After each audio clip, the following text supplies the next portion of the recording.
Hello student, good morning to all of you.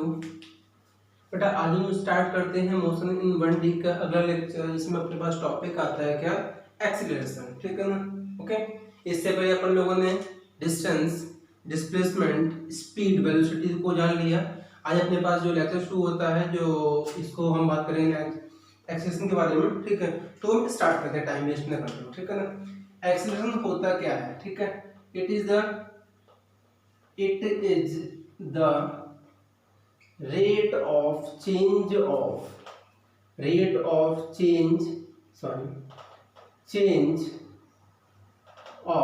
velocity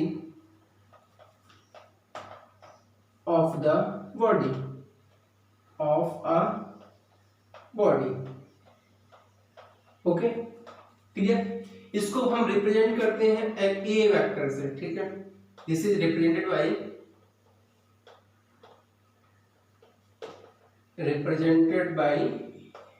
a vector। This is the acceleration. ठीक है, ये a vector मतलब यहाँ पे समझ जाओ, this is the vector quantity. ठीक है, वेक्टर क्वांटिटी। ओके, अगला इसका जो डायमेंशन फॉर्मूला होता है,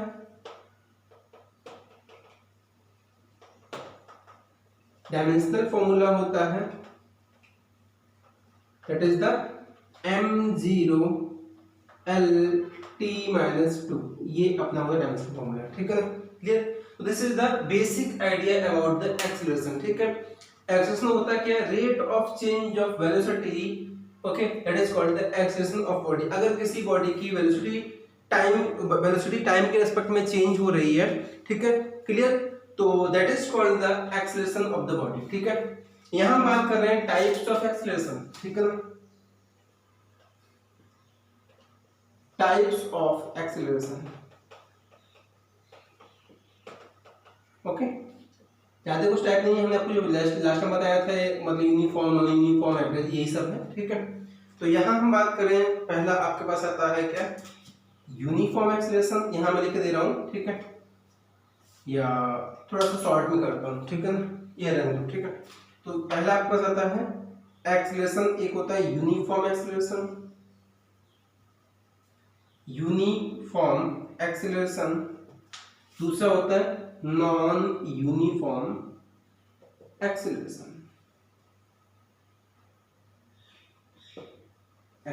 ठीक है, तो यूनिफॉर्म एक्सीलरेशन में अगर हम बात करते हैं, ठीक है, इसमें बताते हैं। ठीक है, इसका मतलब क्या हुआ, magnitude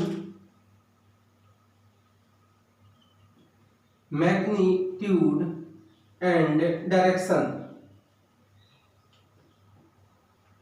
okay, magnitude and direction of the speed आप बोल सकते हो, या फिर मैग्नीट्यूड एंड डायरेक्शन कैसे रहेगा, कांस्टेंट रहेगा। Okay, clear. बॉडी का, किसका, बॉडी का। ठीक है, क्लियर। फिर हम बात करते हैं यहाँ पे नॉन यूनिफॉर्म एक्सीलरेशन। ठीक है, इसमें आइदर क्या होगा, इसमें क्या होगा, आइदर मैग्नीट्यूड, इसमें आइदर और बोथ, ये तो एक चेंज होगा, ये दोनों चेंज हो जाएंगे। ठीक है, तो आइदर और both changes with respect to time. ठीक है, क्लियर। तो this is the uniform acceleration and this is non uniform acceleration. ठीक है ना, क्लियर। तो this is the basic idea about the acceleration. ठीक है ना, कोई दिक्कत, हम आगे चलते हैं। ठीक है, ओके, नोट करना, इसको नोट कर लो, फिर एक दो पॉइंट आपको इंपॉर्टेंट और लिखाते हैं। ठीक है, फिर अगला आपके पास दो एक्सीलरेशन और आते हैं, बताएंगे आपको। एक होता है इंस्टेंटेनियस एक्सीलरेशन, दूसरा होता है एवरेज एक्सीलरेशन। ठीक है ना, इसको नोट कर लो, फिर मैं आगे चलता हूँ। ओके, मे भी शायद नोट हो गया होगा या समझ में आ गया होगा। ठीक है, मैं इसके आगे चलता हूँ। Okay,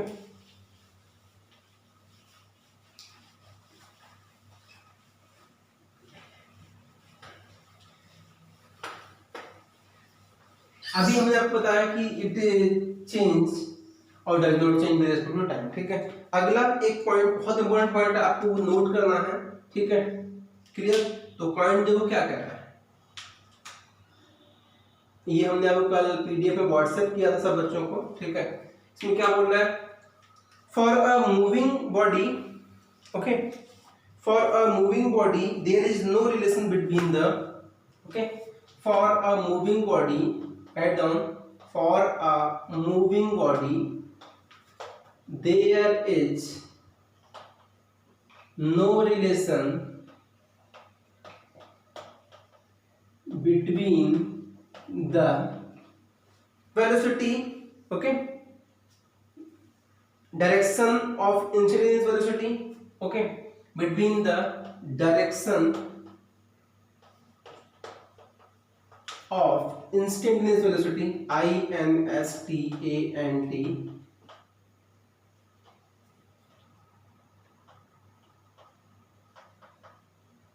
velocity and instantaneous acceleration, okay, sorry, and direction of acceleration of the body, ये पॉइंट आपको ध्यान रखना है। ये समझ में कब आएगा, हम जब इसका एग्जांपल ले लेंगे। ठीक है ना, तो बस पहला एग्जांपल लेते हैं। A body is moving in circular direction, circular path, जैसे कोई बॉडी है that is moving in circular path like this one, okay, तो कोई बॉडी है वो सर्कुलर पाथ में मूव करती है। ठीक है, और ये इसका अपने पास क्या सेंटर है। ठीक है, क्लियर। और मान लो कोई बॉडी यहाँ से इस तरीके से ऐसे मूव करती है। ठीक है, क्लियर, ओके। तो जब ये सर्कुलर पाथ में बॉडी मूव करेगी तो दो एक्सिस में होंगे। एक यहाँ आपके पास आ जाएगा सेंटीमीटर फोर्स, तो यहाँ पे आ जाएगा सेंटीमीटर एक्सिस में आ जाएगा। तो दिस इज द जो ए होगा इसका डायरेक्शन ये हो जाएगा। मान लो बॉडी यहाँ पे है बॉडी, ठीक है, क्लियर। तो यहाँ पे जब बॉडी है तो इसका ए ये होगा और ये इसका हो जाएगा v1। ठीक है, ये भी होगा। ठीक है, जैसी बॉडी यहाँ से पॉइंट बी पे पहुंचती है, ठीक है, ओके, तो आप देखोगे क्या इस केस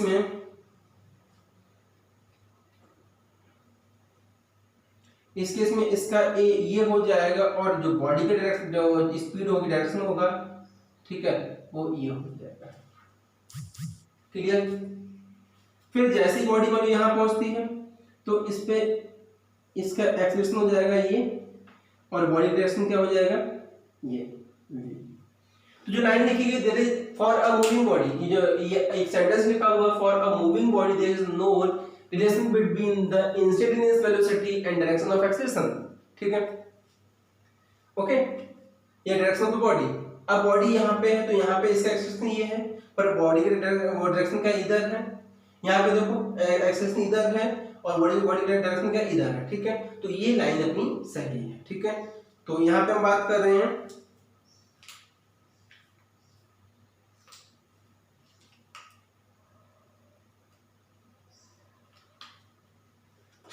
यहाँ तक कोई दिक्कत। फिर हम बात करते हैं ये अपने पास एग्जांपल नंबर फर्स्ट आया, आगे दूसरा बात करते हैं एग्जांपल नंबर सेकंड। अगर बेटा हम किसी बॉडी को प्रोजेक्टाइल पाथ में फेंक दें, ये पैराबोलिक पाथ में उसको मोशन करा दें, suppose it like this one. ठीक है, क्लियर।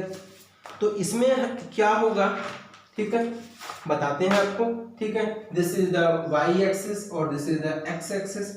ये पॉइंट अपना था ओरिजिन, यहां से हमने बॉडी को क्या किया, प्रोजेक्ट कराया। ठीक है, जब आपने बॉडी को प्रोजेक्ट कराया तो बॉडी कुछ यहां से ऐसे करके आएगी, है ना। ठीक है, तो जब बॉडी यहाँ पे थी, मानो हमने ये पॉइंट लिया, ये यहाँ पे बॉडी थी, तो यहाँ पे इसका जो डायरेक्शन ऑफ v होगा ये होगा। ठीक है, दिस इज द v1 मान लो, और इसका जो a होगा वो बेटा ये होगा g। ठीक है, जैसे ही बॉडी और इसका थीटा क्या हो जाएगा, this is the theta. Clear, okay. अब जैसे ही बॉडी यहाँ पहुंचेगी इसका बेटा a ये आ जाएगा g।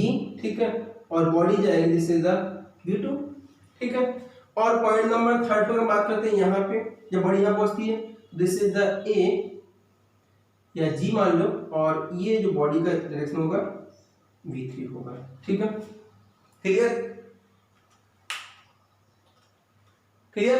तो यहां हम बात कर रहे हैं, यहां पे थीटा क्या होगा, this is 90 degree, this is theta something, ठीक है क्लियर। तो यहां देखो इस केस में थीटा इज कांस्टेंट, इसमें theta is constant, clear okay. इसमें थीटा इज डिफरेंट, ठीक है।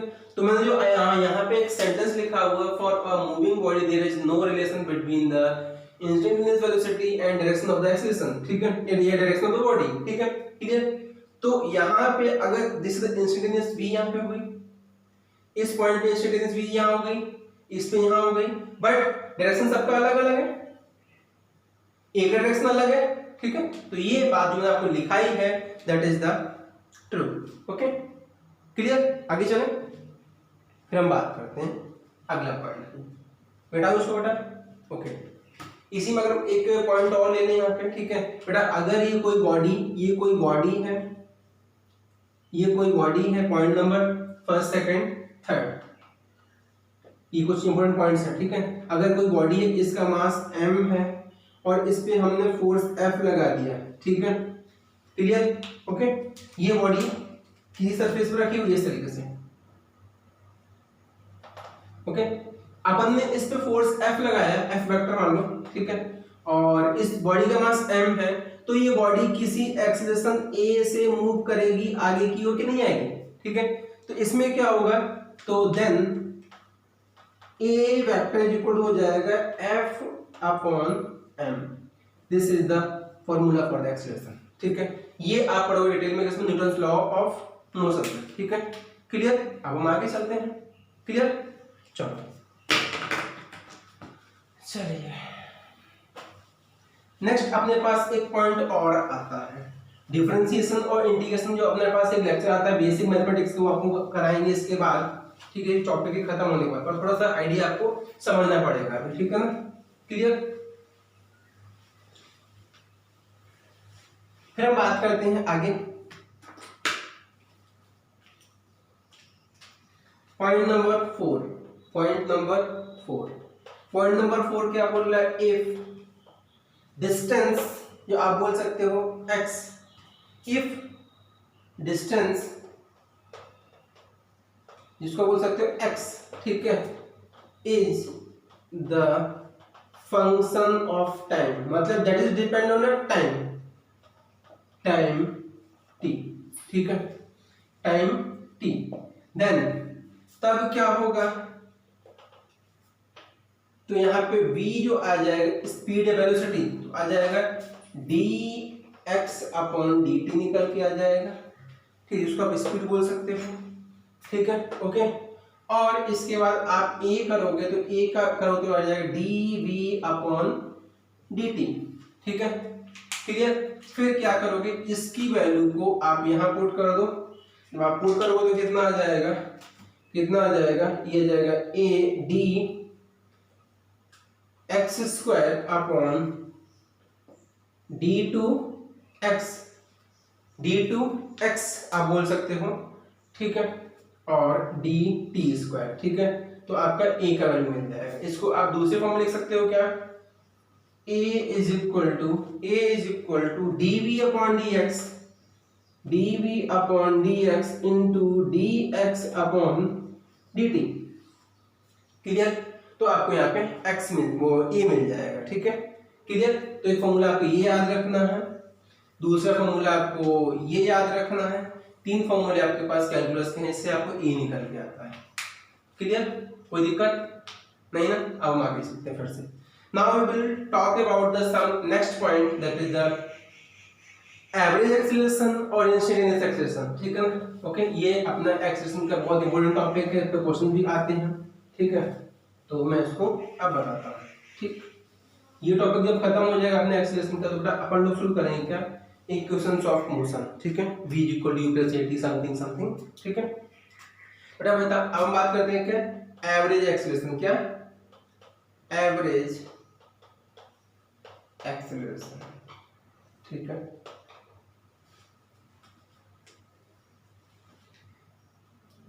It is the average acceleration होता क्या है, it is total change in the velocity of that, ठीक है, body with respect to time, ठीक है। जैसे हम बात करते हैं, एक ग्राफ देखते हैं बेटा, ये इसमें हम पोजीशन को वेलोसिटी टाइम के ग्राफ का समझाएंगे, ठीक है। इसमें हमने लिया क्या, वेलोसिटी, और यहाँ पे लिया क्या बेटा, टाइम, ठीक है। We will take here the non uniform motion. बेटा एक ग्राफ अपने पास कुछ ऐसे करके आ गया, ठीक है। बेटा यहाँ पे पॉइंट अपन ने ए ले लिया, पॉइंट ए पे मान लो इसकी वेलोसिटी होगी सपोज दैट v1, ठीक है। पॉइंट ए पे मान लो इसकी वेलोसिटी होगी सपोज दैट v1, और v1 पे जो टाइम हुआ होगा इसको आपने मान लिया क्या, t। कोई बॉडी मूव कर रही है, ठीक है, हमने पॉइंट ए पे चेक किया, पॉइंट ए पे इसकी वेलोसिटी आ गई t1 और टाइम लगा t, तो वेलोसिटी आ गई v1, टाइम लगा t1। आफ्टर सम टाइम हमने इसको ये पॉइंट बी पे चेक किया, तो यहाँ पे इसका टाइम हुआ कितना बेटा, t2, और यहाँ पे इसका जो वेलोसिटी होगी वो कितना, v2, ठीक है। अब अपन को क्या करना है, a और b के बीच से क्या निकालना है, एवरेज एक्सीलरेशन, ठीक है, ठीक है। तो इधर देखो, इसको अपन ने क्या किया, ऐड कर दिया, पॉइंट सी हो गया, सिंपल मान लो, ठीक है। और इसको आप सिंपल देखोगे तो एक अपन ने क्या किया, एक डिस्टेंस ले लिया a से लेके b तक का, ठीक है, क्लियर। तो क्या पता किया, अपने को एक्सेशन निकालना है, एवरेज एक्सेशन। बेटा ये कितना हो जाएगा, this distance is called the t2 minus t1 होगा कि नहीं होगा, और this is v2 minus v1 होगा कि नहीं होगा, क्लियर। तो यहाँ पे आ जाएगा average acceleration is equal to, ये आ जाएगा v2 minus v1 rate of change of velocity with respect to time, तो आ जाएगा कितना, t2 minus t1। This is the average acceleration, clear. अगर हम बात करते हैं इसका स्लोप निकालें, ठीक है। हमारे पास जो लाइन है, ठीक है, ये जो लाइन है अपने पास ए बी करके आ रही है, ठीक है, क्लियर। तो slope of line A B that is equal to tan theta, okay. Slope आपने पढ़ा हुआ है, तो tan theta is equal to कितना होगा, tan theta is equal to perpendicular upon base, ठीक है। तो जाएगा p अपॉन b होता है, p की वैल्यू रख दो v2 माइनस v1, वेक्टर लगा दो, अपॉन t2 माइनस t1, ठीक है। तो दिस इज द स्लोप, ठीक है। तो अब यहाँ हम बात करते हैं क्या, एक लाइन लिख दो, सबका मिला के सबको कंबाइन करके लिख दो, ठीक है।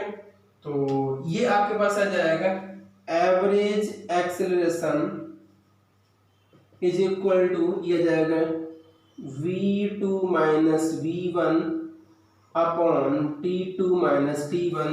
इसको आप लिख सकते हो delta v upon delta t is equal to slope of line AB that is equal to कितना होगा, tan थीटा।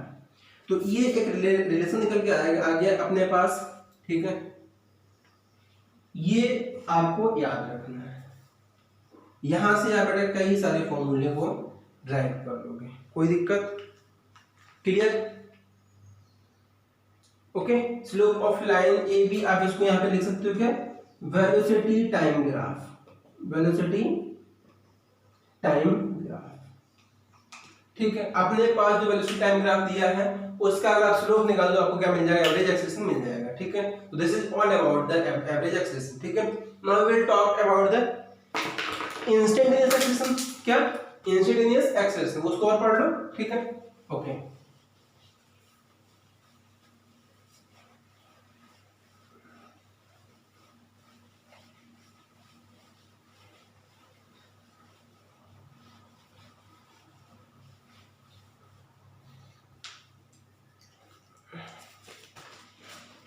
इंस्टेंटेनियस एक्सेलरेशन, ठीक है, ओके।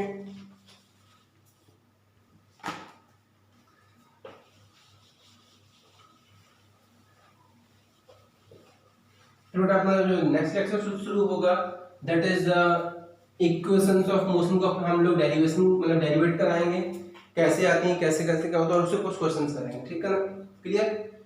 तो टॉपिक अपना शुरू होता है क्या, इंस्टेंटेनियस एक्सेलरेशन, INSTANTNEOUS,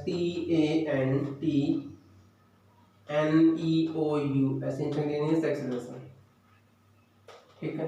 इसको बोलते हैं क्या, ए वेक्टर इंस्टेंट, इससे डिनोट करते हैं, ठीक है, क्लियर। तो इसको आप समझ लो, velocity change at a particular time, या आप बोल सकते हो instant rate of change of velocity, ठीक है, क्लियर। ये अपने पास एक ग्राफ है, वेलोसिटी टाइम ग्राफ, ठीक है, ओके। ये v हो गया और ये t हो गया। अभी मैं बताया था यहाँ पे, और यहाँ पे क्या था, t1 था, यहाँ पे t2 था, रफली है, ठीक है, और ये v1 था, ये कितना था, v2 था। हमने आपको निकाल दिया था एवरेज एक्सेलरेशन निकाल दिया था, कितना, एवरेज एक्सेलरेशन अपना निकला था क्या, मतलब v2 minus v1 upon t1 minus t2 minus t1। बेटा अगर हम बात करते हैं इन दोनों पॉइंट के बीच का टाइम इंटरवल कम करना, मतलब इसको आप वो टाइम इंटरवल कम करते हो, ऐसे करते हो, तो आपको यहाँ पे पॉइंट मिलेगा, ठीक है, ओके। इन तो acceleration at a point, at a instant, it is called the instantaneous acceleration, ठीक है। ये कैसे निकालोगे बताते हैं आपको, ठीक है।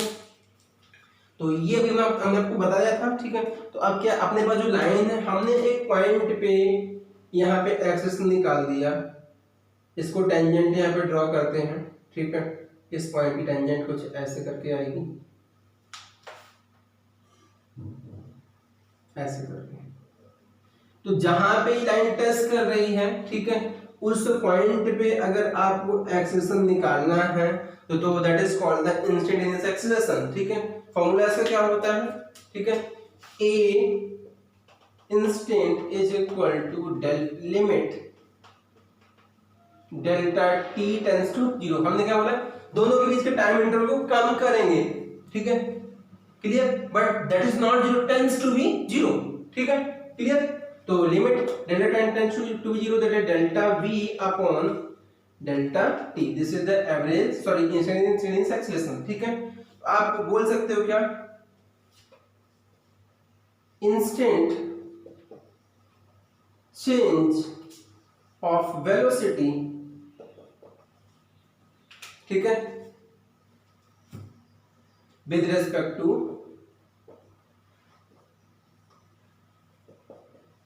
Time, clear, okay. यहां तक कोई दिक्कत। एक फॉर्मूला और आता है एवरेज एक्सेलरेशन का, बहुत इंपॉर्टेंट फॉर्मूला है बेटा, ठीक है, इसको समझ लो, ठीक है, यही समझा रहा हूं आपको, इसको मैं आपको रेड पेन से समझाता हूं, ठीक है बेटा, ये बहुत इंपॉर्टेंट है, आपको ध्यान रखना। कोई एक बॉडी है, a body moves acceleration a1 for the t1 time, ठीक है, क्लियर, and then acceleration a2 for the t2 time, then average acceleration क्या होगा इसका, ठीक है, कैसे निकालोगे बताते हैं। Average acceleration is equal to कितना आ जाएगा, a1 t1 plus a2 t2 upon t1 plus t2। ये आपको फॉर्मूला याद रखना है, इस पे क्वेश्चन नीट वगैरह में बहुत ज्यादा पूछता है, ठीक है बेटा। This is all about our acceleration, ठीक है ना, ओके। कोई डाउट होता है यू कैन आस्क मी, ठीक है, क्लियर। तो नेक्स्ट लेक्चर अपना शुरू होगा, इट इज द, उसमें हम आपको बताएंगे क्या कहते हैं इक्वेशंस ऑफ मोशन को कैसे कैसे ड्राइव करते हैं, और इनके क्वेश्चंस आपको कराएंगे, ठीक है ना, क्लियर।